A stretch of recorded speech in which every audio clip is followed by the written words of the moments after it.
मान लीजिए आप प्रेगनेंसी प्लान कर रहे हैं तो उससे कितने महीने पहले आपको अपनी लाइफस्टाइल में क्या क्या चेंजेस करने चाहिए? Folic acid is something very important जो हर फीमेल को स्टार्ट करनी चाहिए एटलीस्ट 3 मंथ्स प्रायर। तो अगर आपका शुगर कंट्रोल में नहीं है, इससे बच्चे के ऊपर हार्ट की प्रॉब्लम बहुत जल्दी आ सकती है। थायराइड अगेन वेरी इंपॉर्टेंट, अगर आपके बॉडी के अंदर थायराइड की मात्रा कम है, ज़्यादा है, उसको पहले से ही रिप्लेस करना ज़रूरी है। क्योंकि आजकल बिहेवियरल अबनॉर्मैलिटीज़ यंग बच्चों में आफ्टर डिलीवरी बहुत कॉमन है। आप देखेंगे ऑटिज्म इतना कॉमन है और 2 साल तक बच्चा बैठ नहीं रहा, बच्चा बोल नहीं रहा, तो कहीं ना कहीं अंडरलाइंग थायराइड भी उसका एक रीज़न हो सकता है। क्योंकि बच्चा अपना थायराइड ग्लैंड 5th मंथ से पहले नहीं बनता, तो वो मदर के थायराइड हार्मोन पे ही डिपेंडेंट है। जो दवाइयाँ रूटीन में बीपी के लिए फिजिशियंस लिखते हैं, वो अगर आप प्रेगनेंसी में लेंगे उससे बच्चे की किडनी पे असर पड़ेगा। क्योंकि फीमेल्स के अंदर biological clock is for real, इस बात को आप खिलवाड़ में नहीं ले सकते। जब कोई लड़की पैदा होती है, सारे एग्स उसको अपनी मदर से वूम के अंदर ही डेवलप हो जाते हैं। एग की क्वालिटी में 20 ईयर्स 30 ईयर्स में डिफरेंस है, 30-35 में और डिफरेंस है, और 35 to 40 ईयर्स में तो एग की क्वालिटी में बहुत ही ज़्यादा डिफरेंस है। तो जिस भी महिला को प्रेगनेंसी प्लान करनी है, बेटर है before the age of 35। Males के अंदर जो स्पर्म है वो हर 3 मंथ्स में रिप्लेनिश होता है।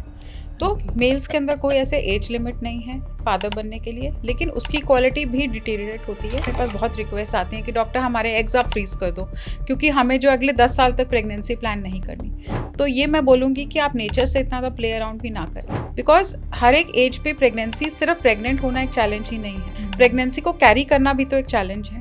यूरिन प्रेगनेंसी टेस्ट आइडियली करना होता है 2 days after the missed period. आपको जो है तभी उसका रिजल्ट आपको पता चलेगा। कॉफ़ी अवॉइड करें, चाय पी सकते हैं, कॉफ़ी अवॉइड करें, not more than 2 cups of T. Caffeine related products जैसे चॉकलेट्स हैं, उनको आप अवॉइड करें। क्या पपीता और अनानास प्रेगनेंसी में नहीं लेना चाहिए? Definitely vaginal birth is much better as compare to caesarean section, क्योंकि जो स्टेरॉइड्स रिलीज होते हैं बच्चे के अंदर भी at the time of vaginal delivery, उससे बच्चे के लंग्स बहुत अच्छे से ओपन अप होते हैं। क्योंकि एपिड्यूरल इंजेक्शन लेने से आपके लॉन्ग टर्म में या आगे जाकर बैक में पेन की प्रॉब्लम्स जो है उस तरह के इश्यूज आ जाते हैं। Is it so?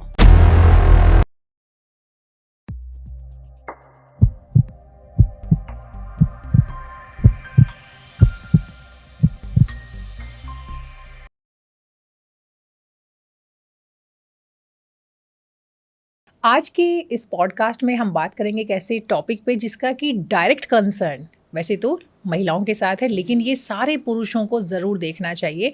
क्योंकि जब हम बात करते हैं प्रेगनेंसी प्लानिंग की, तो वो सिर्फ महिलाओं का मसला नहीं है, उनके पार्टनर को भी उतने ही गौर से वो सारी चीज़ें सुननी चाहिए, जाननी चाहिए, समझनी चाहिए। क्योंकि after all becoming a parent is not just a mother's thing, it's about both of you, husband and wife. आज हमारे स्टूडियो में हमारे साथ हैं खास मेहमान डॉक्टर रितु सेठी। मैम, बहुत बहुत स्वागत है आपका। थैंक यू प्रियंका जी, मुझे इस प्लेटफॉर्म पे बुलाने के लिए। डॉक्टर रितु जानी मानी गायनेकोलॉजिस्ट हैं, काफ़ी लंबा एक्सपीरियंस है। She is director of aura multi super speciality clinic, साथ ही साथ एडिशनल डायरेक्टर हैं मैक्स हॉस्पिटल के साथ। वो हमारे जितने भी डाउट हैं प्रेगनेंसी प्लानिंग को लेकर, जितने भी हमारे मन में सवाल हो सकते हैं, किसी भी जो प्लानिंग कर रहे हैं कपल आने वाले टाइम में पेरेंट बनने के, उनके जो भी सवाल हो सकते हैं, वो सारे सवालों का जवाब हमारे इस पॉडकास्ट में आज देंगी। तो आप आखिर तक हमारे इस वीडियो को ज़रूर देखिएगा। आप जब लोग इस तरह की कोई प्लानिंग करते हैं तो उसमें आप क्या एडवाइस करती हैं सबसे पहले, कि आपको क्या चीज़ें, मान लीजिए आप प्रेगनेंसी प्लान कर रहे हैं तो उससे कितने महीने पहले आपको अपनी लाइफस्टाइल में क्या क्या चेंजेस करने चाहिए, क्या क्या खान पान में बदलाव करने चाहिए, ताकि आपकी जो प्रेगनेंसी है वो स्मूथ रहे? देखिए प्रियंका जी, आपने बहुत अहम सवाल पूछा कि पेरेंट बनना एक बहुत बड़ी रिस्पॉन्सिबिलिटी। राइट। क्या है ना, आजकल ये चीज़ें इतनी सिंपल नहीं हैं। प्रेगनेंसी की जर्नी 9 महीने की जर्नी है, जिसमें बहुत सारी चेंजेस आते हैं फीमेल के मेंटल हेल्थ में, ऑफ कोर्स फिजिकल हेल्थ में, इमोशनल हेल्थ में। और जब तक उसके पार्टनर का पूरा सपोर्ट नहीं है, तब तक प्रेगनेंसी के लिए गो हेड करने का भी कोई पॉइंट नहीं है। क्योंकि आपको प्रेगनेंसी के अंदर लगेगा कि इतने उतार, it's more like a roller coaster. तो वो रोलर कोस्टर तभी थोड़ा स्मूथ हो सकता है अगर पार्टनर का पूरा सपोर्ट है। तो सब वुड बी पेरेंट्स को मैं बोलती हूँ कि जब भी आप प्रेगनेंसी प्लान करें, एक अपने डॉक्टर से सलाह ज़रूर लें। क्या क्या आपको मल्टीविटामिन स्टार्ट करने हैं प्रेगनेंसी से पहले, क्या क्या आपको पहले अपनी स्क्रीनिंग करानी है। तो मल्टीविटामिन के अंदर folic acid is something very important, जो हर कपल जो प्रेगनेंसी प्लान कर रहा होता है उसमें फीमेल को स्टार्ट करनी चाहिए एटलीस्ट 3 months प्रायर। जब भी आप इसको हम बोलते हैं प्री कंसेप्शनल, तो Right. Pre conceptional counselling is something very important and I am really happy कि आजकल अवेयरनेस इतनी ज़्यादा है इस टॉपिक के ऊपर कि मोस्टली सभी पेशेंट्स आते हैं कि डॉक्टर हम प्रेगनेंसी प्लान करना चाहते हैं इतने टाइम स्पैन में, तो हमें क्या क्या करना होगा, दैट्स वन थिंग.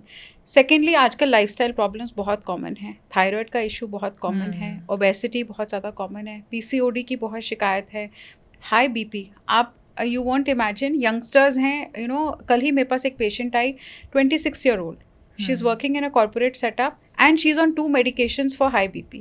और वो अपने हस्बैंड के साथ है, मुझे ये बता रहे हैं कि डॉक्टर मुझे प्रेगनेंसी प्लान करनी है. तो जब उनसे पूरा हिस्ट्री लिया, जब उनसे पूछा, तो पता चला कि वो 2 BP की मेडिकेशन पे हैं, उसके बाद भी उनका BP कंट्रोल में नहीं है. तो पूछा कि आपको काम में बहुत स्ट्रेस है, तो उन्होंने बताया हाँ डॉक्टर, काम में इतना स्ट्रेस है कि हम लोग 14 घंटे तो रोज़ काम करना मेरे लिए नॉर्मल है, नॉर्म है. तो जब तक आपका BP कंट्रोल में नहीं होगा, तब तक आप बताइए आप प्रेगनेंसी कैसे आप कैरी फॉरवर्ड कर सकोगे, क्योंकि ये सब प्रॉब्लम्स आगे जाके बच्चे को भी होने के चांसेस हैं, मिसकैरेज के चांसेस हैं ज़्यादा. प्रेगनेंसी पहले तो होना मुश्किल है, एक बार हो जाएगा मिसकैरेज के चांसेस ज़्यादा हैं, बच्चे की हो सकता है ऑप्टिमल ग्रोथ ना हो, अगर आपको दवाइयाँ खा रहे हैं उससे बच्चे के अंदर बर्थ डिफेक्ट्स हो सकते हैं.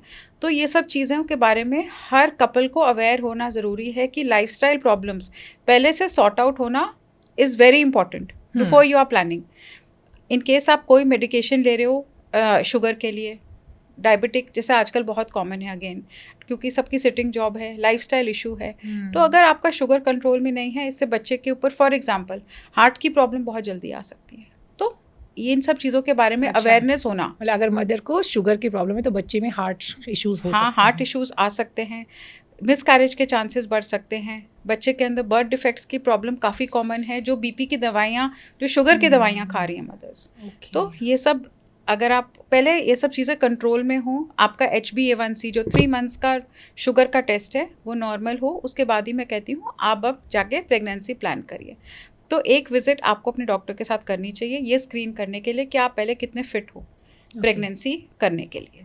अच्छा, ये जो आपने बताया कि आपको फॉलिक एसिड ऐड करना है, इसके अलावा कुछ और एडवाइस होते हैं आपके लाइफस्टाइल में, पूरे ओवरऑल लाइफस्टाइल और डाइट में दोनों की बात करें जो इन केस आप ओबीस हैं तो आपको अगेन ओबेसिटी के अंदर आपको प्रेगनेंसी में दिक्कत आएगी, क्योंकि हम ये तो नहीं बोलेंगे प्रेगनेंसी में आप वेट लूज़ करो, लेग में क्लॉट्स जमने के चांसेस ज़्यादा हैं, आपको जो है प्रेगनेंसी के अंदर हो सकता है जेस्टेशनल डायबिटीज़ हो जाए, आपको BP की प्रॉब्लम आ सकती है, बच्चे की ग्रोथ ऑप्टिमल नहीं हो सकती, बच्चे के अंदर ब्लड फ्लो की प्रॉब्लम आ सकती है.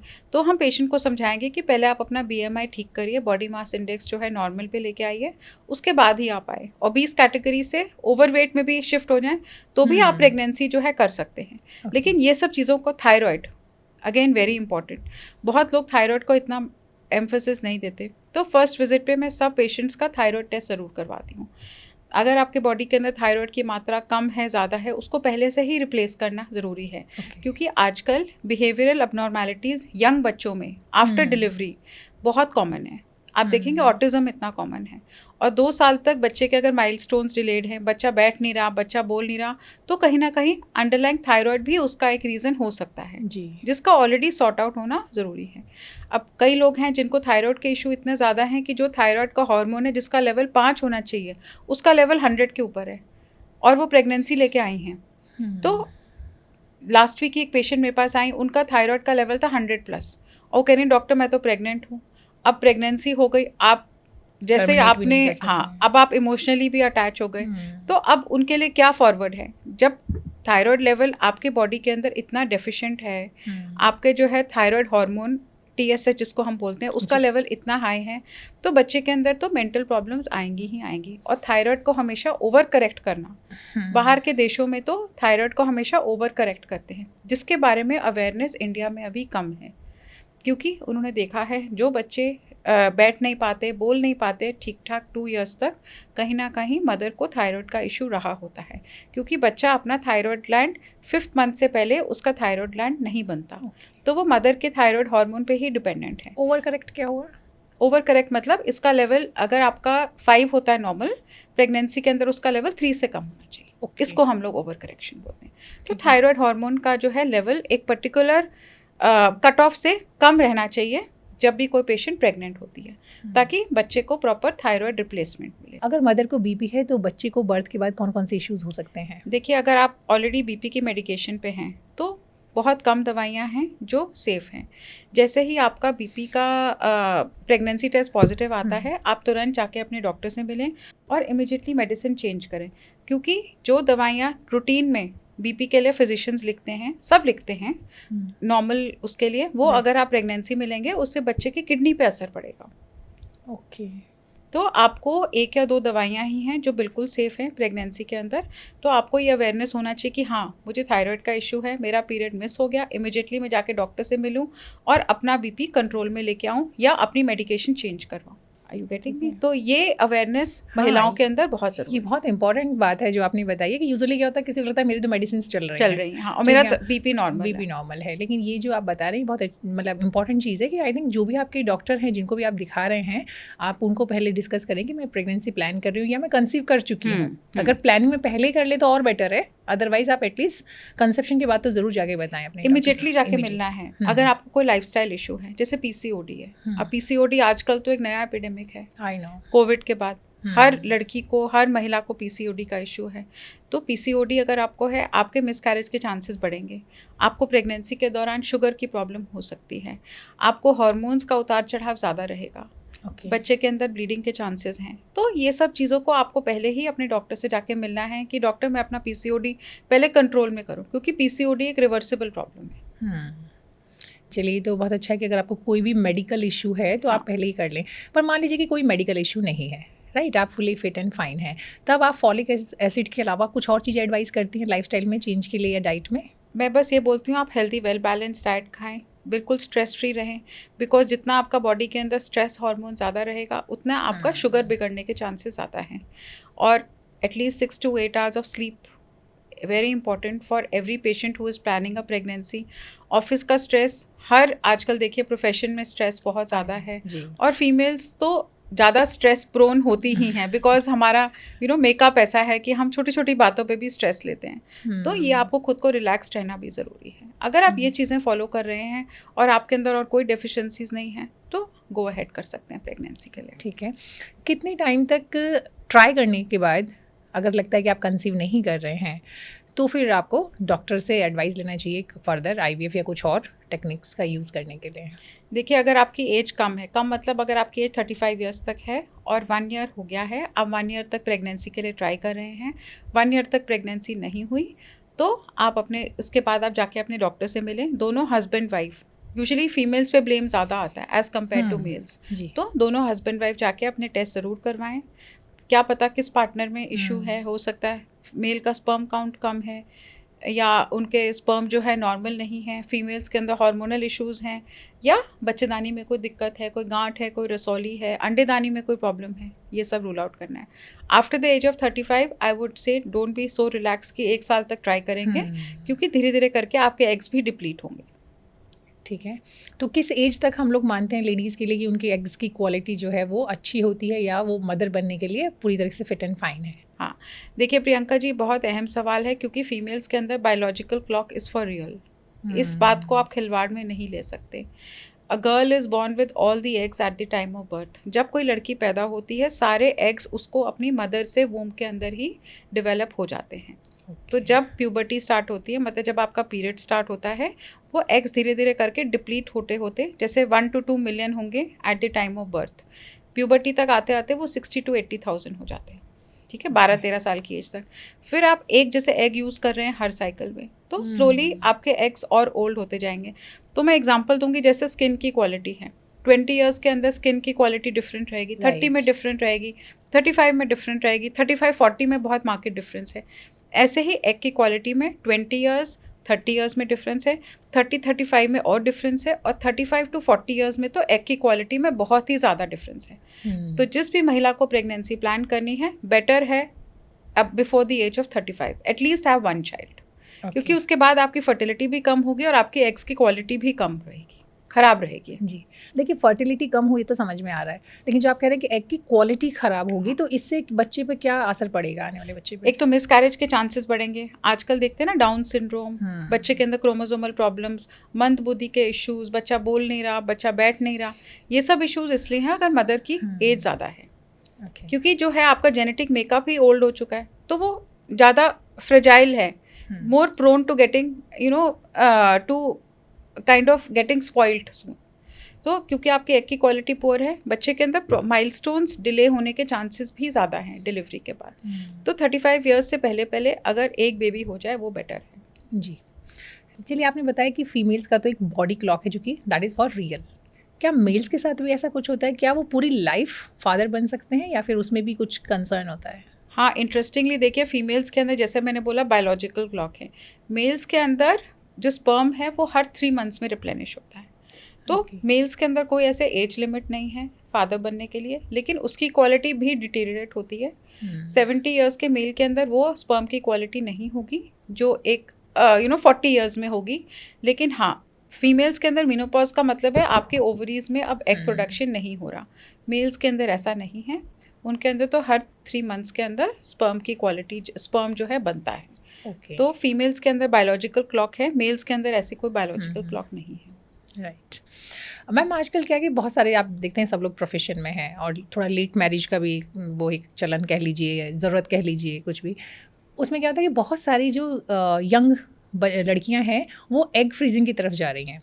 अब यहाँ ना मेरे 2 सवाल हैं। एक तो ये है कि क्या जिस तरह से एग फ्रीजिंग होता है वैसे ही स्पर्म फ्रीजिंग भी होता है, और ये कितना कॉमन है और कितना आप एडवाइस करेंगे, चाहे फिर वो एग फ्रीजिंग हो चाहे फिर आपका स्पर्म फ्रीजिंग हो, क्या वो बिल्कुल नॉर्मल एक तरीका है या उसके कुछ साइड इफ़ेक्ट्स भी हो सकते हैं? देखिए, एग फ्रीजिंग का कॉन्सेप्ट पहले स्टार्ट हुआ उन फीमेल्स के लिए जिनको ऐसी प्रॉब्लम थी जिसमें उनके ओवरीज डिस्ट्रॉय हो जाते। फॉर एग्जांपल कैंसर के अंदर आपको कीमो देनी पड़ रही है, रेडिएशन देना पड़ रहा है, वो डायरेक्टली आपकी ओवरीज को अफेक्ट कर रहा है, जिससे आपकी एग की क्वालिटी एकदम कम हो गई, ख़राब हो गए मतलब एग्स। तो आगे चल के आप शायद माँ अपने एग से ना बन पाएँ, तो उसमें सजेस्ट किया गया कि आप एग फ्रीजिंग के लिए जा सकते हैं, जिसमें आपके एग्स जो हैं एक पर्टिकुलर टाइम के लिए फ्रीज़ करके रखेंगे। आजकल ये बहुत ट्रेंड हो गया, बिकॉज आज बहुत सारे हाई प्रोफाइल लोग इसको करवा रहे हैं, और बहुत सारी फीमेल्स ऐसी भी हैं जो कहती हैं अर्ली 30s में है, लेट 20s में भी मेरे पास बहुत रिक्वेस्ट आती हैं कि डॉक्टर हमारे एग्स आप फ्रीज़ कर दो, क्योंकि हमें जो अगले 10 साल तक प्रेगनेंसी प्लान नहीं करनी।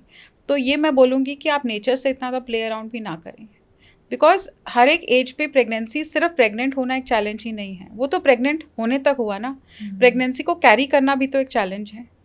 उस 9 मंथ की जर्नी के अंदर आपको, अभी आप अर्ली 30s में हैं, अभी आपको लग रहा है बिल्कुल फिट है, 10 ईयर्स के बाद क्या पता आपको क्या क्या इश्यूज आ जाए। तो एक प्रेगनेंसी कैरी करने की क्षमता जो है एज के साथ तो डेफिनेटली कम होगी ही। तो ये आपको जानना ज़रूरी है कि एक एज के बाद आप एग फ्रीज़ करा लें, लेकिन इतना लॉन्ग टर्म सोच के नहीं, 1 साल 2 साल 4 साल, लेकिन इतना लंबा टाइम सोचना मुझे लगता है मेरे हिसाब से मेडिकली ठीक नहीं है, लेकिन बहुत लोग करवा रहे हैं। तो इस पे एवरेज कितनी कॉस्ट आती होगी स्पर्म या फिर एग फ्रीज कराने में? हाँ देखिए, ये तो सब सेंटर्स का अलग अलग रहता है। 10 ईयर्स के लिए स्पर्म भी फ्रीज़ करते हैं, पेशेंट को कंसेंट लेते हैं। आजकल स्पर्म बैंक्स हैं, एग बैंक्स हैं जो कि फ्रीज़ करते हैं इसको, स्पर्म भी फ्रीज़ करते हैं बहुत सारे सेंटर्स, क्योंकि मेल्स हैं जिनको हो सकता है सूटेबल पार्टनर नहीं है, या वो कोई ऐसी मेडिकल कंडीशन में है कि उनको फ्रीज़ करवाना पड़ रहा है। तो ट्रेंड में है आजकल, सेंटर टू सेंटर कॉस्ट इसका वेरी करता है। 10 ईयर्स के लिए मोस्टली स्पर्म बैंक्स या एग बैंक्स जो है आपके एग्स और स्पर्म्स को स्टोर करते हैं। एक रफ आइडिया फिर भी, मान लीजिए 20,000 हो सकता है, 50,000 हो सकता है। हाँ, एग फ्रीजिंग का it's around that much only, 50,000 50-60। Right. तो चलिए, अगर हम लोग नॉर्मल प्रेगनेंसी प्लानिंग की जो हम चर्चा कर रहे थे, और जब आप प्रेगनेंसी प्लान करते हैं तो फिर उस टाइम पे आपका सजेशन क्या होता है कि आपके पीरियड्स के किस दिन जाके, या ओव्यूलेशन कैसे आप चेक करें अपना, किस दिन जाकर के आपको इंटीमेट होना चाहिए, रिलेशन बनाना चाहिए, ताकि आपके प्रेगनेंसी के चांसेस बढ़ जाएँ? हाँ देखिए, अगर कोई नॉर्मल लड़की का साइकिल है 28 डेज़ का, 30 डेज़ का, तो उसके अंदर मोस्टली मिड साइकिल के अंदर एग रिलीज़ होता है। और एक चीज़ आपको ये ज़रूर जाननी है कि जो एग है वो सिर्फ 24 आवर्स तक सर्वाइव करता है, जो स्पर्म है वो 1 वीक तक फीमेल जेनिटल ट्रैक्ट के अंदर सर्वाइव करता है। तो मैं हमेशा पेशेंट्स को बोलती हूँ कि आप पहले से ही कांटेक्ट रखना स्टार्ट करें, ताकि अगर आपका 14-15 डे एग ब्रेक हो रहा है, अगर आपने 8-9 डे पे कांटेक्ट किया है तो it is going to catch the egg at the right time in case you are planning the pregnancy. So there is a time period. I would give a window of a week or so. आजकल तो बहुत test भी हैं जिससे पता चल जाएगा कि एग ब्रेक कब हो रहा है. अल्ट्रासाउंड कर सकते हैं, आप किट्स यूज़ कर सकते हैं देखने के लिए कि एग ब्रेक हो रहा है कि नहीं हो रहा. तो आप ये करके पता लगा सकते हैं. लेकिन स्पर्म की, बिकॉज एग सिर्फ 24 आवर्स तक सर्वाइव कर रहा है. अगर आपने अल्ट्रासाउंड लेट करवाया तब तक तो एग ब्रेक हो चुका, फिर उसको बहुत फ़ायदेमंद नहीं है. तो रेगुलर साइकिल में 28-30 डेज़ के साइकिल के अंदर मैं पेशेंट को समझाती हूँ कि जिस दिन आपका पीरियड स्टार्ट हो उसको आप डे 1 मानिए. 9 से लेके 19th डे के बीच में कांटेक्ट रखिए ताकि उसमें आपको प्रेगनेंसी के चांसेस, ऑल्टरनेट डे, ताकि आपके प्रेगनेंसी के चांसेस उसमें मैक्सिमम रहेंगे. और मान लीजिए किसी का इरेगुलर है, इरेगुलर साइकिल के अंदर तो इट्स डिफ़िकल्ट कि आप जो है कैसे प्रिडिक्ट करेंगे. तो उसमें ना हम एक पेशेंट साथ एक रफ़ आइडिया हो जाता है. जैसे अगर कोई पेशेंट बोले डॉक्टर मुझे हर 1.5 से 2 महीने में आ रहा है पीरियड, तो फिर उसमें अल्ट्रासाउंड से ही पता चल पाएगा किस दिन जो है एग ब्रेक हो रहा है. Right. और किसी तरीके से नहीं, या फिर आप ओव्यूलेशन किट्स यूज़ कर सकते हैं. अगर किसी को लगता है कि वो प्रेग्नेंट हो गई हैं और चेक करना चाहते हैं, तो नॉर्मली जिस दिन आपका पीरियड की डेट होती है और आप पीरियड नहीं आता है तो उसके वेरी नेक्स्ट डे और may be the same day, क्योंकि सबको एक्साइटमेंट होता है, तो वो लड़कियां जो जाके चेक कर लेती हैं. ठीक है, तो उसके लिए सबके सब जो एक किट आता है मार्केट में यूरिन टेस्ट वाला, वो यूज़ करती हैं. हाँ, यूरिन प्रेगनेंसी टेस्ट के जो किट होता है वो कितना वाइबल है, कितना सही रिजल्ट आता है उसमें? यूरिन प्रेगनेंसी टेस्ट आइडियली करना होता है 2 days after the missed period. आपको जो है तभी उसका रिजल्ट आपको पता चलेगा. अगर आप पहले करेंगे तो लाइन बहुत फेंट आएगी, फिर आप स्ट्रेस में हैं कि क्या है. अगर 2 days after the missed period in case of regular cycle आपका टेस्ट जो है स्ट्रांगली पॉजिटिव है, 2 लाइन आएंगी, उसमें एक C है जो कंट्रोल है, एक T है जो टेस्ट है. तो पेशेंट्स को मैं एडवाइस करती हूँ फर्स्ट यूरिन सैंपल से प्रेगनेंसी टेस्ट करें 2 days after the missed period. अगर आपकी T वाली लाइन पॉजिटिव आ गई है, ठीक है, आप उसको 2 से 3 मिनट में रीड करें. इमिडिएटली उसको रीड ना करें क्योंकि टाइम लगता है उसको. लेकिन अगर आप बहुत समय के बाद रीड करेंगे फिर उसका फॉल्स है. आपने सुबह उसको टेस्ट किया, शाम को आप उसको रीड कर रहे हैं तो वो नेगेटिव है. अगर C वाली लाइन भी नहीं आ रही, इसका मतलब है आपकी किट खराब है. C लाइन तो हमेशा आएगी. T वाली लाइन डिपेंड करता है कि प्रेगनेंसी पॉजिटिव है कि नहीं है. और इसके पीछे साइंटिफिक बेसिस ये है कि यूरिन के अंदर ना एक हार्मोन रिलीज़ होता है जिसको बोलते हैं बीटा HCG. ये प्रेगनेंसी हार्मोन है. तो जैसे ही आपका प्रेगनेंसी हार्मोन यूरिन के अंदर सिक्रीट होगा, आपका टेस्ट पॉजिटिव आएगा. इनिशियल प्रेगनेंसी के अंदर ये हार्मोन का लेवल बहुत लो होता है. बहुत सारी मेडिकल कंडीशंस है जिनके अंदर हार्मोन का लेवल लो होता है. फॉर एग्जांपल प्रेगनेंसी वीक है तो, अगर प्रेगनेंसी यूट्रस के अंदर नहीं है जिसको हम एक्टोपिक प्रेगनेंसी बोलते हैं, वो ऐसे केसेस के अंदर भी लाइन बहुत फेंट या बहुत वीक आएगी. फिर हम बोलते हैं आप एक ब्लड टेस्ट करिए. ब्लड टेस्ट जो है वो 100% एक्यूरेट है. राइट. और इस ब्लड टेस्ट का जो लेवल है उसके ना लेवल्स होते हैं. मतलब इतना, फॉर एग्जांपल इतना क्वांटिफिकेशन है. It's going to give you a figure. It will not give negative और positive like a urine pregnancy test. उस फिगर के हिसाब से ही मैं गेस करके बताऊंगी कि हाँ आपकी प्रेगनेंसी अब इतने वीक्स की है और ये प्रेगनेंसी नॉर्मल है कि नहीं. राइट. तो उसमें आपको आइडिया लग जाता है कि ये नॉर्मल है या नहीं, ये कंटिन्यू करेगी या इसके चांसेस है खराब. उसमें आइडिया हो जाता है प्रेगनेंसी के हार्मोन का लेवल देखने पे कि ये प्रेगनेंसी कितना सस्टेनेबल है और इसकी लोकेशन भी ठीक है कि नहीं है. राइट. और एक बार मान लीजिए कंसीव कर गए, सब कुछ ठीक चल रहा है, तो आप उसके बाद आपका एडवाइस क्या होता है? कौन कौन से कॉम्प्लिकेशंस हो सकते हैं? जैसे कि जेस्टेशनल डायबिटीज़ की हम लोग बात करते हैं जो कि यूजुअली प्रेगनेंसी के दौरान आता है. कई लोगों को बीपी हो जाता है, कई लोगों को थायराइड से रिलेटेड प्रॉब्लम हो जाते हैं. तो कौन से मेजर कंसर्न होते हैं और उनसे बचने के लिए आप क्या एडवाइस करते हैं? देखिए, अगर आपको पहले से कोई लाइफस्टाइल प्रॉब्लम्स नहीं हैं तो आई hopefully pregnancy will be smooth selling.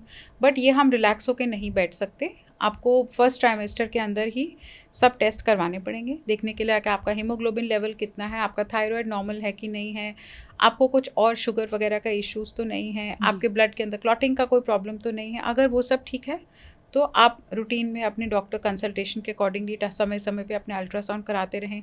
Gestation diabetes again PCOD की वजह से बहुत कॉमन है, स्ट्रेस की वजह से बहुत कॉमन है. बॉडी के अंदर जो स्ट्रेस हार्मोन है कॉर्टिजोल, उसकी वजह से शुगर लेवल बहुत बढ़ता है. और बीपी का इशू भी बहुत कॉमन है 5th मंथ के बाद. उसको हम लोग प्रेगनेंसी इंड्यूस्ड हाइपरटेंशन बोलते हैं. तो प्रेगनेंसी इंड्यूस्ड हाइपरटेंशन मैंने देखा है आजकल जिन महिलाओं की एज 35 के ऊपर है उनके अंदर बहुत कॉमन है. अगर किसी को प्री एग्जिस्टिंग बीपी रहा हुआ है पहली प्रेगनेंसी में, चांसेस है कि उसको इस प्रेगनेंसी में भी आएगा. सेकेंडली, अगर आप बहुत स्ट्रेस्ड आउट हैं, अगर आपकी ट्विन प्रेगनेंसी है या फिर आपको जो है प्रेगनेंसी से पहले बीपी का इशू कभी भी था, तो आपको बीपी इश्यूज होने के चांसेस ज़्यादा हैं। फैमिली हिस्ट्री तो हम लोग पूछते ही नहीं, वेस्टर्न कंट्रीज में पूछते हैं, क्योंकि इंडिया के अंदर बीपी इशू तो सबको ही है, मतलब पेरेंट्स के अंदर। राइट, हम लोग बहुत सारी चीज़ों को तो मान के चलते हो तो होगा ही हाँ, होगा। ये तो रूटीन में। और जेस्टेशन डायबिटीज़ अगेन पीसीओडी की वजह से बहुत कॉमन है। अच्छा, अगर जेस्टेशनल डायबिटीज़ किसी को होती है तो उन मदर्स को आगे जाके फ्यूचर में डायबिटीज़ होने के चांसेस कितने होते हैं? बिल्कुल, जेस्टेशनल डायबिटीज़ जो है अगर किसी महिला को प्रेगनेंसी में हो रही है, ये एक इंडिकेशन है, मतलब एक रेड फ्लैग है कि अगर आपने अपना लाइफस्टाइल डाइट ठीक नहीं रखा, आगे चल के 8 साल 10 साल 5 साल, एक टाइमलाइन तो कहना मुश्किल है, आपको फ्रैंक डायबिटीज़ हो सकता है। तो आप अभी से सावधान हो जाएं। डिलीवरी के बाद जैसे ही आपकी डिलीवरी होगी, 99% फीमेल्स के अंदर शुगर की लेवल ठीक हो जाता है मात्रा, क्योंकि बॉडी के अंदर हार्मोन्स जो है नॉर्मल लेवल आ जाता है। सेकेंडली, आप बच्चे को ब्रेस्ट फीड कर रहे हैं, उसमें आपके बहुत कैलोरीज बर्न हो रही हैं, तो भी आपका शुगर लेवल नॉर्मल आ जाएगा। तो अगर आपका फिर भी शुगर लेवल नॉर्मल नहीं है, तो आपको शुगर की मेडिसिन स्टार्ट करनी पड़ सकती है। उसका इंसिडेंस कम है, लेकिन जैसे मैंने बोला, ये एक इंडिकेटर है, पॉइंटर है कि आप अभी से अवेयर हो जाएं। प्रेगनेंसी के अंदर आपको शुगर आ गया, 5 साल 7 साल 10 साल के बाद आपको डायबिटीज़ होने के चांसेस पूरे हैं। अगर आपका लाइफस्टाइल ख़राब रहेगा, आप उतना ही स्ट्रेस लेंगे, आपका वेट उतना ही है, आपने अपना पीसीओडी ठीक नहीं किया, तो आपको ये प्रॉब्लम आएगी। कुछ लोगों को प्रेगनेंसी में शायद किडनी से रिलेटेड इश्यूज भी हो जाते हैं, ऐसा मैंने सुना है कहीं पर। किडनी रिलेटेड इश्यूज तो इतने कॉमन नहीं है। शुगर बीपी की वजह से प्रॉब्लम आ सकती है, जिसमें किडनी को अफेक्ट करेगा। राइट। तो ये तो अब चूँकि मान लीजिए कि किसी ने प्रेगनेंसी प्लान की, कंसीव भी कर गए, आपने जो टेस्ट बताया वो सब कुछ हो गया, एवरीथिंग इज़ गोइंग स्मूथ, आप डाइट आप क्या रिकमेंड करती हैं ताकि बच्चा और माँ दोनों हेल्दी रहे, फिट एंड फाइन रहे? हाँ, एक तो फोलिक एसिड तो आपको अपनी डाइट आप ले ही रहे हैं, सप्लीमेंट्स, आयरन कैल्शियम के सप्लीमेंट्स सबको दूंगी मैं, बिकॉज वेस्टर्न पॉपुलेशन के अंदर उनको आयरन की ज़रूरत नहीं है, मतलब वहाँ तो कॉन्सेप्ट ही नहीं है आयरन का। यहाँ हम लोग आयरन सबको देते हैं, बिकॉज आयरन डेफिशिएंसी अनीमिया इतना कॉमन है। कैल्शियम क्योंकि फीमेल की डाइट में इतना कम है, इसलिए कैल्शियम सप्लीमेंट ज़रूर देते हैं।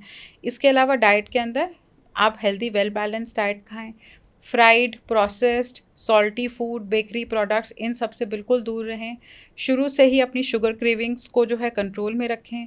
फिज़ी ड्रिंक्स, कोलाज कम से कम लें, और मैं कैफ़ीन का इंटेक भी बहुत बोलती हूँ अवॉइड करना है। जैसे कॉफ़ी अवॉइड करें, चाय पी सकते हैं, कॉफ़ी अवॉइड करें, not more than 2 cups of T. Coffee related, caffeine related products जैसे चॉकलेट्स हैं, उनको आप अवॉइड करें, कोलाज अवॉइड करें। चॉकलेट तो वैसे तो कहते हैं ना कि मूड आपको एनहांस करता है, तो वैसे भी लोग खा लेते हैं, लेकिन चॉकलेट के अंदर कैफीन का इंटेक मात्रा काफ़ी ज़्यादा है, तो मैं चॉकलेट्स के लिए भी मना करती हूँ। कोई खास रीज़न है चॉकलेट या कॉफ़ी नहीं लेने के प्रेगनेंसी में? कैफ़ीन जो है वो बेबी की ग्रोथ के लिए ठीक नहीं है, इसीलिए हम वो बोलते हैं आप कैफ़ीन का सेवन कम से कम करें। इससे पाया गया है कि बच्चे की ग्रोथ अफेक्ट होती है। चाय ले सकते हैं, लेकिन चाय पी सकते हैं। एक कप चाय के अंदर 45 to 50 माइक्रोग्राम्स हैं कैफ़ीन के, इवन लेस, तो ले सकते हैं। कॉफ़ी के अंदर 75 to 80 हैं, ठीक है, और रिकमेंडेड लेवल जो है 200 है रोज़ का, इससे ज़्यादा नहीं लेना आपको, इसलिए कॉफ़ी के लिए मना करते हैं। जी। तो आपने डाइट में बताया ये तो कि कुछ चीज़ें आपको ऐड करनी, सप्लीमेंट्स वगैरह, लेकिन रूटीन में जो डाइट है उसको हम कैसे हेल्दी कर सकते हैं? उसमें क्या चीज़ें मतलब आपको ऐड करनी ही करनी, जैसे मिल्क प्रोडक्ट की बात आप कर रहे हैं, या वो होना चाहिए, ग्रीन लीफी वेजिटेबल्स हम सब जानते हैं, लेकिन कुछ और चीज़ें आप रिकमेंड करते हैं क्योंकि आपको प्रोटीन्स के लिए मैं बहुत पेशेंट्स को एम्फेसिस करती हूँ। अगेन, इंडियन वेजिटेरियन डाइट के अंदर प्रोटीन्स तो आप सिर्फ दाल से ही लेंगे, एग्स बहुत कम लोग खाते हैं, नॉन वेज तो बहुत ही कम लोग खाते हैं, तो उनको बोलती हैं आपके अगर डेयरी प्रोडक्ट्स हैं आप वो ज़्यादा ले सकते हैं। आप जो है अपनी डाइट के अंदर दाल्स का इंटेक ज़्यादा कर सकते हैं, उसके लिए आप स्प्राउट्स खा लीजिए, मतलब varieties of dals. Soybean, again Indian diet बहुत ज़्यादा नहीं फेवर करती इसको, मतलब लोग बहुत शौक से नहीं खाते, तो ये चीज़ें हैं अच्छा प्रोटीन सोर्स का। कैल्शियम इंटेक के लिए अगेन डेयरी प्रोडक्ट्स है, रागी एक बहुत अच्छा सोर्स है कैल्शियम का, उसका आप इंटेक कर सकते हैं। और ये एग्स खाइए, उसमें भी आपका कैल्शियम विटामिन डी बहुत अच्छा है, ले सकते हैं आप। तो आयरन के लिए आयरन टैबलेट्स तो आपके डॉक्टर देंगे ही, साथ में कोशिश ये रखें कि आप जो है मील के बाद चाय वगैरह का सेवन ना करें। आयरन की टैबलेट भूखे पेट लेनी चाहिए। जी, भूखे पेट लेनी चाहिए या फिर मतलब not with a meal, you should ideally take it with some kind of a citrus fruit, okay, और with juices, right, citrus juices. ये तो आपने बताया कि क्या खाना है। 2 चीज़ों को लेकर बड़ा कंसर्न रहता है या फिर मिथ भी हो सकता है, वो आप क्लियर करेंगे। क्या पपीता और अनानास प्रेगनेंसी में नहीं लेना चाहिए? हाँ बिल्कुल, प्रेगनेंसी के अंदर पपीता और अनानास, पाइनएप्पल दोनों अवॉइड करने चाहिए, क्योंकि जो पपाया से रिलीज़ हो रहा है और जो पाइनएप्पल से एंजाइम्स रिलीज़ हो रहे हैं वो प्री टर्म लेबर को प्रमोट करते हैं। तो इसीलिए हम नहीं चाहते कि हमारा कोई पेशेंट प्री टर्म लेबर में जाए इन एंजाइम्स की वजह से। इसीलिए हम पेशेंट्स को बोलते हैं आप पपाया, पाइनएप्पल बिल्कुल अवॉइड करें। अच्छा, कुछ लोग कहते हैं कि कच्चा रॉ वाला नहीं खाना है, लेकिन जो पका हुआ पपीता है वो खा सकते हैं। नहीं, आई थिंक पपायन जो है वो रिलीज़ होता है, इसलिए पपाया और पाइनएप्पल को आप अवॉइड ही रखें तो बेटर है। डेफिनेटली राइप पपाया के अंदर उसकी मात्रा कम है, लेकिन फिर भी हम पेशेंट्स को अवॉइड करने के लिए कहते हैं। जी। अब ये तो हो गया कि प्रेगनेंसी हो गई, सब कुछ हो गया। अब हम आ जाते हैं डिलीवरी की बात करते लेते हैं। अब डिलीवरी को लेकर भी एक बहुत सवाल लोगों के मन में होता है, क्योंकि आजकल एक चलन हो गया है सिजेरियन का। अब कुछ लोग तो ये भी कहते हैं कि सिजेरियन की ज़रूरत नहीं होती, तो भी डॉक्टर, आई एम सॉरी मैं इतना शार्प सवाल आपसे पूछ रही हूँ, लेकिन कहते हैं कि कुछ डॉक्टर्स रिकमेंड कर देते हैं, तो हॉस्पिटल्स कर देते हैं। तो अगर हम लोग सी-सेक की बात करें या नॉर्मल डिलीवरी की बात करें, तो दोनों में क्या अंतर है और दोनों के क्या फ़ायदे नुकसान हैं? देखिए, फॉर एवरी ऑब्स्टेट्रिशियन, मैं तो एनीवे मैं अपने बारे में बोलूँगी, मेरे लिए नॉर्मल डिलीवरी का मतलब है मदर और बेबी दोनों ठीक रहे, है ना। Normal doesn't mean a vaginal delivery, it doesn't mean a caesarean section, it can be either the mother and the baby both should be fine. That is what is a normal delivery for me, ठीक है। तो अब हम बात करेंगे vaginal delivery. Vaginal delivery आजकल इसीलिए common नहीं है इतनी ज़्यादा। एक तो पेशेंट्स ना, लड़कियां आजकल बहुत पेन से घबराती हैं, उनको हम समझाते हैं कि आपको जो है एपिड्यूरल दे देंगे। Epidural is painless delivery. उसके अंदर बैक के अंदर एक सुई लगाई जाती है, जिससे आपके लेबर पेन 60 to 70% कम हो जाएंगे। 100% कम नहीं होते, तो आपको लेबर पेन का ज़्यादा पता नहीं चलेगा। और लास्ट के हाफ एन आवर में हम लोग इसको बंद कर देते हैं। क्योंकि हम इसको बंद कर देते हैं तो मदर को पता चल जाता है ये बंद है, तो इसको अब मदर को पुश करना है। जब तक मदर को पेन का नहीं पता चलेंगे वो कैसे पुश करेंगे, राइट। तो लास्ट के हाफ एन आवर में ही एपिड्यूरल बंद कर देते हैं और मदर को बोलते हैं आप पुश करिए। बहुत अच्छा इफेक्ट है, नॉर्मल डिलीवरी के चांसेस बढ़ते हैं। सेकेंडली ये है कि ये एपिड्यूरल लगाने का भी एक समय है। ये नहीं है कि पेशेंट आई डिलीवरी के लिए हमने उसको एपिड्यूरल दे दिया। बच्चेदानी का मुंह कुछ एक्सटेंट तक खुलेगा, उसके बाद ही हम एपिड्यूरल लगा पाएंगे। आजकल लैक ऑफ एक्सरसाइज की वजह से, लाइफस्टाइल प्रॉब्लम्स की वजह से, ओबेसिटी की वजह से पेशेंट्स जो है स्पॉन्टेनियस लेबर में बहुत कम जाते हैं। और साथ में जब हम उनको आर्टिफिशियल पेन्स देते हैं उसका रिस्पॉन्स भी नहीं आता। तो ऐसे केस में ही सिजेरियन होने के चांसेस ज़्यादा हैं आजकल। बेसिकली क्या है ना, पहले ज़माने में फीमेल्स बहुत हार्ड लेबर करती थी। आप देखिए हमारे घर में जो हमारे हेल्पर्स हैं वो कितना हार्ड लेबर, हार्डली हमने सुना होगा किसी का सिजेरियन हुआ है। लेकिन आजकल जितनी भी वर्किंग हैं लैपटॉप पे काम करेंगे, वर्क फ्रॉम होम है, आप जो है एक्सरसाइज नहीं कर रहे, आपकी डाइट के अंदर इतनी कमियां हैं, आप जंक फूड ज़्यादा खा रहे हैं, प्रोसेस फूड ज़्यादा खा रहे हैं, आपका वेट बहुत ज़्यादा है, तो आपके अंदर जो है नेचुरल हार्मोन्स डेफिनेटली कम ही होंगे जी। और प्रेगनेंसी की कॉम्प्लिकेशंस इतनी ज़्यादा हैं, किसी को फाइब्रॉइड का इशू है, किसी की नाल नीचे है, ऐसे केसेस के अंदर तो हम लोग नॉर्मल ट्राई ही नहीं कर सकते। इसीलिए आजकल सिजेरियन का इंसिडेंस इतना ज़्यादा कॉमन है। साथ में क्या है, फीमेल्स बहुत घबराती भी हैं नॉर्मल डिलीवरी से, क्योंकि सबके आपके देखिए 1 या 2 बच्चे हैं, उनको लगता है डॉक्टर मुझे तो स्ट्रेस लेना ही नहीं है, लेबर का स्ट्रेस ही नहीं लेना, आप प्लीज़ मेरा सिजेरियन कर दो। Definitely vaginal birth is much better as compare to a caesarean section, क्योंकि जो स्टेरॉइड्स रिलीज होते हैं बच्चे के अंदर भी at the time of vaginal delivery, उससे बच्चे के लंग्स बहुत अच्छे से ओपन अप होते हैं, okay, as compare to a caesarean section, है ना। लेकिन अगर आपकी नॉर्मल डिलीवरी, अगर आपकी वजाइनल डिलीवरी नहीं हो पा रही और आपके डॉक्टर आपको सिजेरियन के लिए कह रहे हैं फॉर वट एवर रीज़न, तो आपको डॉक्टर की बात जो है सीरियसली ले लेनी चाहिए और you should proceed with what ever your doctor is telling you. But ये आपकी बात बिल्कुल ठीक है कि आजकल सिजेरियन का इंसिडेंस बहुत ज़्यादा बढ़ गया है। इसका मोस्ट कॉमन रीज़न हमारा लाइफस्टाइल ही है। चलिए इसमें थोड़ा सा और डिटेल में जानेंगे कि क्या क्या चीज़ें ध्यान रखनी, लेकिन उससे पहले आपने एपिड्यूरल इंजेक्शन की बात की। तो कई बार ऐसा कहा जाता है कि एपिड्यूरल इंजेक्शन लेने से आपके लॉन्ग टर्म में या आगे जाकर बैक में पेन की प्रॉब्लम्स जो है उस तरह के इश्यूज आ जाते हैं। Is it so? Not at all. Epidural के बाद कोई पेन के वो नहीं होते। जो मदर्स को बैक में इश्यूज रहते हैं, बैक एक की प्रॉब्लम रहती है डिलीवरी के बाद, चाहे वो आपको स्पाइनल लगा हो ड्यूरिंग अ सिजेरियन सेक्शन या किसी भी रीज़न से आपको स्पाइनल लगा हो, उसका मोस्ट कॉमन रीज़न आपका पॉस्चर या एक्सेसिव वेट है। ओके। अगर आप कैल्शियम रिप्लेस नहीं कर रहे, आपकी बोन्स तो वीक हो रही हैं, तो आपको बैक एक तो रहेगा ही। इसलिए डिलीवरी के बाद भी कैल्शियम सप्लीमेंटेशन बहुत ज़रूरी है। देखिए, बेबी तो मदर के मिल्क से अपना कैल्शियम पूरा कर लेगा, व्हाट अबाउट द मदर? वो तो कैल्शियम का इंटेक ही नहीं है, तो उनकी बोन्स तो वीक ही होंगी, तो आपको पूरे बॉडी में पेन्स रहेंगे, और सबसे इंपॉर्टेंट है आपको बैक एक की प्रॉब्लम रहेगी। राइट। अगर आप नॉर्मल डिलीवरी और सिजेरियन का आपने बताया कि anyways normal delivery is any time better, लेकिन दोनों में ही क्या क्या चीज़ें ध्यान रखनी चाहिए और क्या ऐसा है जो कि हमें अवॉइड करना चाहिए? देखिए, नॉर्मल डिलीवरी के बाद, वजाइनल डिलीवरी के बाद, मेरे लिए तो वजाइनल नॉर्मल का मतलब जैसे मैंने बताया दोनों है। वजाइनल डिलीवरी के बाद आपको वजाइना में कट रहेगा, स्टिचेस का आपको ध्यान रखना है, ब्लीडिंग आपको वॉच आउट करनी है, फीवर तो नहीं है, यूरिन में इन्फेक्शन तो नहीं है, ये तो दोनों केसेस में होल्ड करता है, नॉर्मल या सिजेरियन। बच्चे को फीड कर रहे हैं, ब्रेस्ट एंगॉजमेंट का ध्यान रखना है, ब्रेस्ट में अगर बहुत पेन है, नॉट्स बन रहे हैं, लम्प्स बन रहे हैं, ये नॉर्मल नहीं है।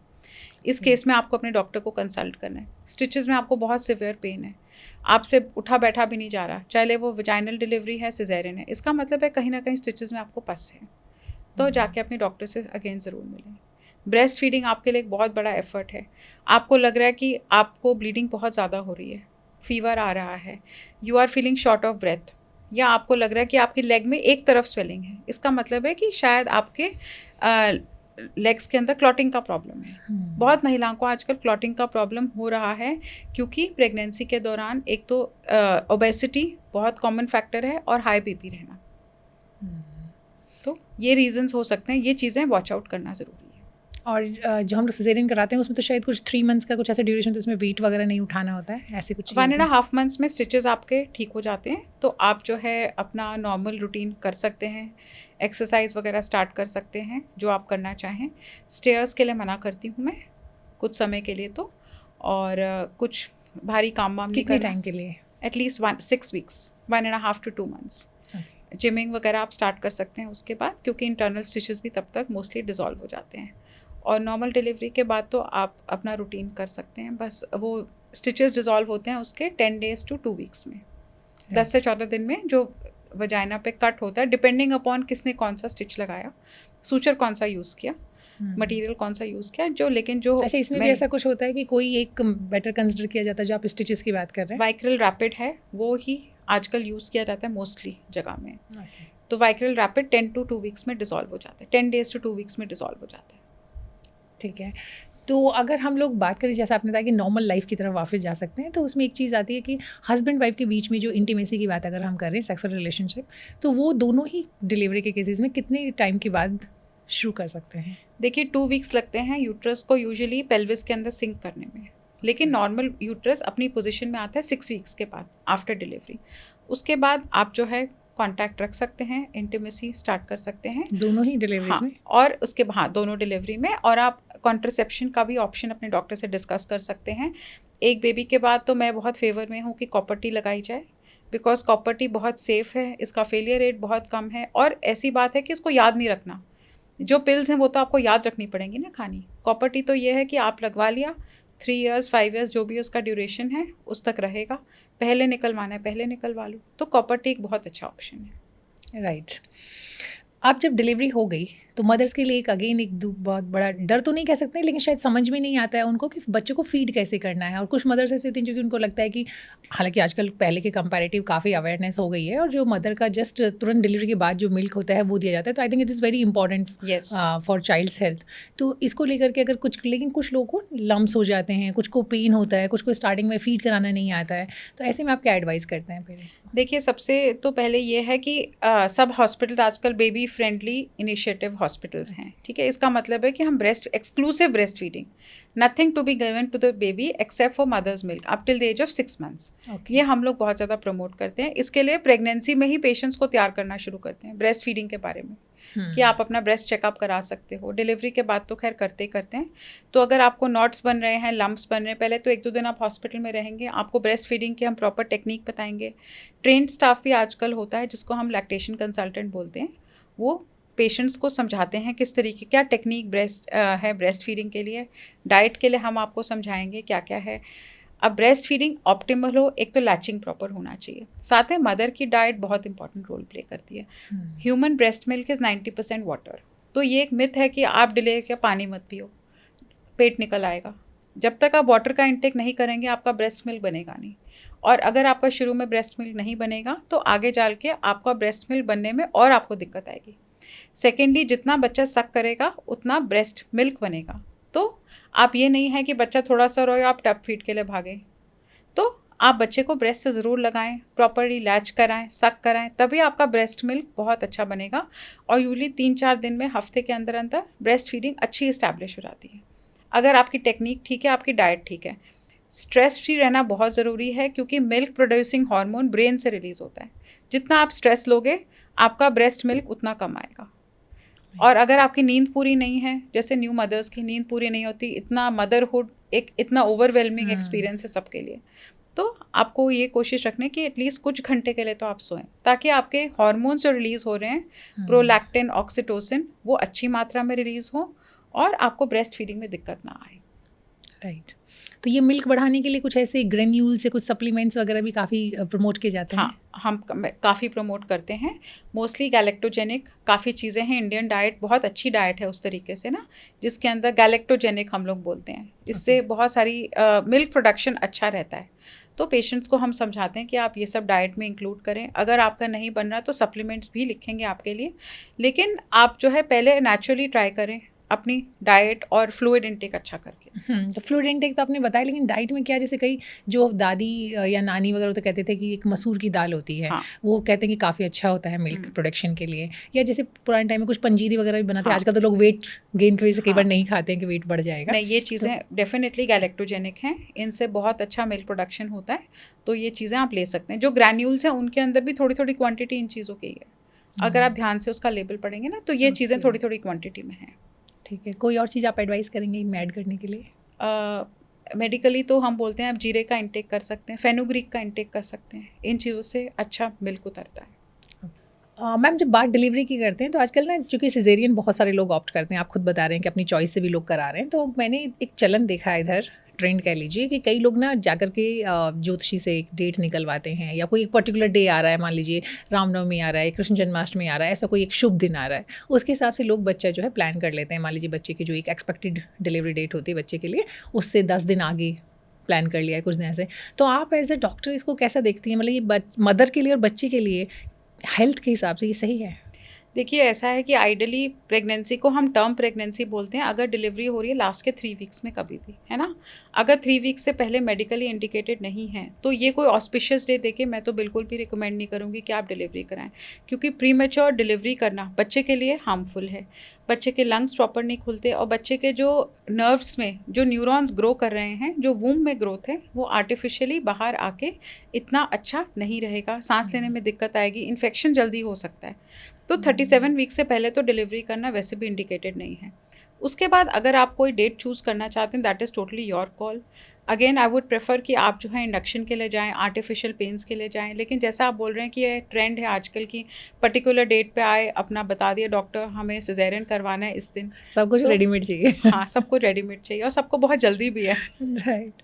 तो बट ये आप तो एज ए डॉक्टर रिकमेंड करती ही नहीं होंगे अपनी तरफ से? नहीं, होगा कि जितना भी डेफिनेटली आप- अगर 3 वीक्स टर्म प्रेगनेंसी नहीं है तो मैं बिल्कुल रिकमेंड नहीं करती कि आप जो है इस तरीके का किसी भी, don't play around with nature so much ना।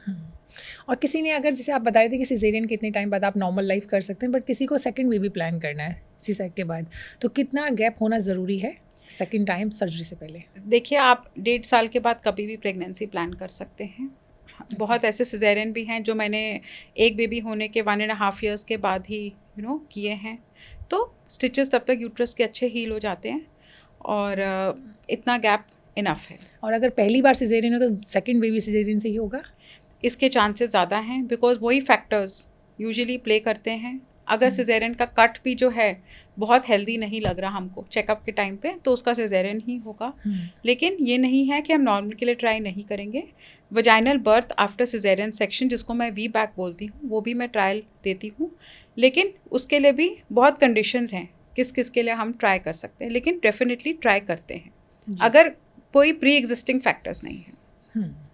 अच्छा, तो हम बात कर रहे थे ओव्यूलेशन की। क्या जब ओव्यूलेशन होता है उसी टाइम प्रेगनेंसी होने के चांसेस होते हैं, या उसके अलावा भी हो सकते हैं? ओव्यूलेशन का मतलब है कि एग रिलीज़ हो रहा है ओवरी से। अगर एग रिलीज़ नहीं हो रहा तो प्रेगनेंसी के चांसेस नहीं हैं। लेकिन बहुत लोग हैं जो ना फर्टाइल पीरियड को स्टिक करते हैं, जैसे कि ना एब्स्टिनेंस, मतलब फर्टाइल पीरियड मतलब कि पीरियड अभी ख़त्म हुआ है, उसके उसके 2-4 दिन तक कांटेक्ट रखेंगे, उसके बाद नहीं रखेंगे। तो जैसे मैंने बताया कि स्पर्म जो है 1 वीक तक रहता है ट्रैक्ट के अंदर, फीमेल जेनाइटल ट्रैक्ट के अंदर। तो आप अपने ओव्यूलेशन इस तरीके से, आप प्रेगनेंसी जो है, कॉन्ट्रासेप्शन इसको लेके ना चले, क्योंकि इसका फेलियर रेट बहुत ज़्यादा है। सेकेंडली, जिस लेडी को इरेगुलर मेंसेस हैं, उसके अंदर कभी ओव्यूलेशन हो रहा है, कभी नहीं हो रहा। तो पहले से ये कहना बहुत मुश्किल है कि उसके अंदर ओव्यूलेशन हो रहा है कि नहीं हो रहा। तो अगर कोई महिला कहे कि डॉक्टर मेरा तो पीरियड टाइम से नहीं आता, इसलिए मैं कोई प्रोटेक्शन यूज़ नहीं करती, फिर भी उसको प्रेगनेंसी होने के चांसेस हैं। मेनोपॉज आपका अप्रोचिंग है, तो उसमें कभी ओव्यूलेशन हो रहा है, कभी नहीं हो रहा। तो अगर पूरा 1 ईयर हो गया विदाउट पीरियड, उसको हम लोग मेनोपॉज डिक्लेयर करेंगे। लेकिन तब तक इन केस आपका पीरियड फिर भी आ रहा है, भले ही वो स्पॉटिंग ही हो 6 महीने बाद, तो भी आपकी फर्टिलिटी है, ऐसे केस में भी कॉन्ट्रासेप्शन ज़रूर यूज़ करना चाहिए। राइट। अच्छा, एक चीज़ आती है कि जैसे अनवांटेड प्रेगनेंसी, अनप्लान्ड प्रेगनेंसी नहीं चाहिए, पहला बच्चा आपका बहुत छोटा है, आपको नहीं करना है, ऐसे में प्रेगनेंसी टर्मिनेट करने के लिए क्या कोई ऐसी पिल या मेडिसिन होती है जो कि आप रिकमेंड करते हैं कि जो सेफ़ है और जो ले सकती हैं मदर्स खुद से, वुड बी मदर्स? देखिए, कोई भी मेडिसिन आप बिना मेडिकल सुपरविजन के बिल्कुल नहीं लेंगे, क्योंकि जब तक ये प्रॉपर्ली नहीं पता कि आपकी प्रेगनेंसी का ड्यूरेशन क्या है, आपकी प्रेगनेंसी की लोकेशन क्या है, जो अल्ट्रासाउंड और डॉक्टर चेकअप के बाद ही बताएंगे, कोई ऐसी मेडिकेशन आप ना लें। और मेडिसिन जो है आजकल सिर्फ सर्टिफाइड क्लिनिक्स या हॉस्पिटल्स ही दे सकते हैं। अबॉर्शन पिल्स आप ओवर द काउंटर कहीं से नहीं ले सकते, ना कोई लिख सकता है विदाउट अ प्रिस्क्रिप्शन। ओके। ठीक है, तो इस तरीके से दवाइयाँ लेना हेल्थ के लिए भी सेफ़ नहीं है, और ना लें तो बेटर है। अचानक से बहुत ज़्यादा ब्लीडिंग हो गई, या पीसेस रह गए, या आप बेहोश हो गए घर पे, तो इन सब के फैक्टर्स हैं। तो घर पे तो कोई मेडिसिन ऐसे नहीं ले सकते without a doctor writing the medicine for you. बहुत सारे लोग हैं जो कि आज भी चाहते हैं कि उन्हें बेटा हो जाए, खासकर ऐसी फैमिलीज में पहले से बेटी है, उनमें तो ये बहुत ज़्यादा होता है, लोगों को लगता है कि बेटा हो, उसके लिए बहुत सारी चीज़ें सोशल मीडिया पे सर्कुलेट हो रही होती हैं। कई लोग कहते हैं कि आपको एक पर्टिकुलर डे पर इंटीमेट होना है, आपको एक पर्टिकुलर पोजीशन में इंटीमेट होना है। अब उसका लॉजिक क्या देते हैं? उसका लॉजिक देते हैं कि जो आपका वाई क्रोमोजोम है उसकी स्पीड ज़्यादा होती है, जो कि आई थिंक साइंटिफिकली भी प्रूवन है एक्स क्रोमोजोम के कंपैरेटिव। लेकिन क्या वाकई किसी खास पोजीशन में करने से उसके चांसेस ज़्यादा होते हैं, ज़्यादा तेज़ी से जा कर के मेट करने के, या सिर्फ सब मिथ है, फिजूल की बातें हैं? सब अनसाइंटिफिक है, इसके पीछे कोई साइंटिफिक बेसिस नहीं है, और मुझे लगता है ये आपकी डेस्टिनी है, and whatever God will give is going to be the best for you. तो इस तरीके से जाके ही सबको प्रेगनेंसी अपनी प्लान कर लेनी चाहिए। और कुछ लोग ऐसे होते हैं जो कि प्रेगनेंसी के बाद भी मेडिसिन खाते हैं, कुछ दवाइयाँ चलती हैं कि अच्छा ये दवाई खा लेंगे तो आपको बेटा हो जाएगा। इन चीज़ों का कोई साइंटिफिक बेसिस नहीं। इनफैक्ट जो प्रेगनेंसी है उसको भी ख़राब होने के चांसेस होते हैं। हाँ, तो आप जो है प्रेगनेंसी जो है उसको अच्छे से कैरी करिए, वो बेटर है आपके लिए। जी। कोई टेस्ट ऐसा होता है जो कि बाद में भी आप चेक कर सकते हैं कि बेटा, मतलब होने से पहले की बात कर रही हूँ, होने के बाद तो आपको पता ही है जो कि हमारे यहाँ क्राइम भी है, आप चेक नहीं कर सकते बच्चे का सेक्स, लेकिन होने से पहले भी आप चेक कर सकते हैं किसी के थ्रू कि ये नहीं, बेटा? ऐसा कोई टेस्ट नहीं है। तो ये जो इतनी सारी इन्फॉर्मेशन आपने हमारे साथ शेयर की कि आप सबसे पहले तो प्रेगनेंसी जब प्लान करते हैं तो उससे पहले आपको कैसे तैयार होना है, दोनों को, कपल की बात हो रही है, सिर्फ ऐसा नहीं कि ये मदर को ही सिर्फ अपने पर ध्यान देना है, फिर कैसे आप अपनी प्रेगनेंसी को एंजॉय कर सकते हैं, किन चीज़ों को आपको अपनी डाइट में शामिल करना है, कौन कौन से टेस्ट हैं जो कि ज़रूरी हैं ताकि आपका जो बच्चा इस दुनिया में आने वाला है वो एकदम हेल्दी रहे। ये सारी इन्फॉर्मेशन आपने हमारे साथ शेयर के साथ साथ जो बहुत सारे मिथ भी हैं प्रेगनेंसी को लेकर के वो भी आपने बताए, फिर ये भी बताया कि किस तरीके से आगे जा कर के आप जो भी कॉम्प्लिकेशंस हो सकते हैं, जो हेल्थ इश्यूज़ हो सकते हैं, उनसे भी आप डील कर सकते हैं या उनसे बच सकते हैं। थैंक यू सो मच, आप यहाँ पे आए, आपने इतना सारा वक्त हमें दिया, बहुत बहुत थैंक यू शुक्रिया। प्रियंका जी, अपने प्लेटफॉर्म पे बुलाने के लिए। Thank you.